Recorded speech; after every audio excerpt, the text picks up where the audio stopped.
الله الرحمن الرحيم. السلام علیکم ورحمۃ اللہ وبرکاتہ۔ اما عائشہ فرماتی ہیں، ایک دن حضور سرور دو جہاں صلی اللہ علیہ وسلم گھر آئے۔ میں نے دیکھا آج حضور بہت خوش ہیں۔ حضور سرور دو جہاں صلی اللہ علیہ وسلم جلدی میں کوئی چیز اٹھا کے جانے لگے۔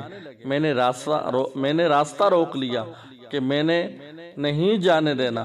حضور سرور دو جہاں صلی اللہ علیہ وسلم نے کہا، عائشہ میرا کوئی انتظار کر رہا ہے۔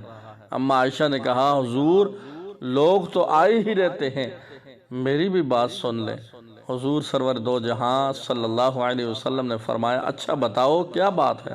تو اما عائشہ نے بتایا، مجھے میرے والد نے کہا تھا جس دن حضور کو خوش دیکھو تو میری اور اپنی بخشش کی دعا کروانا۔ قربان جائیں، حضور سرور دو جہاں صلی اللہ علیہ وسلم نے ہاتھ اٹھائے، اے اللہ عائشہ اور ابو بکر کو عزت والی زندگی عطا فرما۔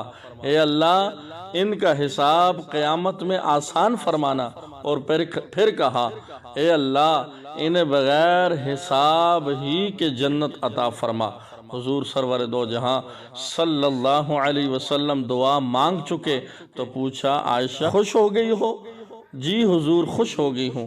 حضور سرور دو جہاں صلی اللہ علیہ وسلم جانے لگے تو واپس لوٹ آئے اور کہا، عائشہ میری دعا سن کے رو رہی ہو؟ مجھے قسم ہے اللہ کی عزت کی، میں اپنے ہر امت کے لیے یہی دعا دن میں 2 مرتبہ مانگتا ہوں۔ اللہ ہم سب کو حضور سرور دو جہاں صلی اللہ علیہ وسلم کی محبت عطا فرمائے، اور اللہ کل قیامت کے دن ہمیں حضور علیہ الصلوۃ والسلام کی شفاعت نصیب فرمائے۔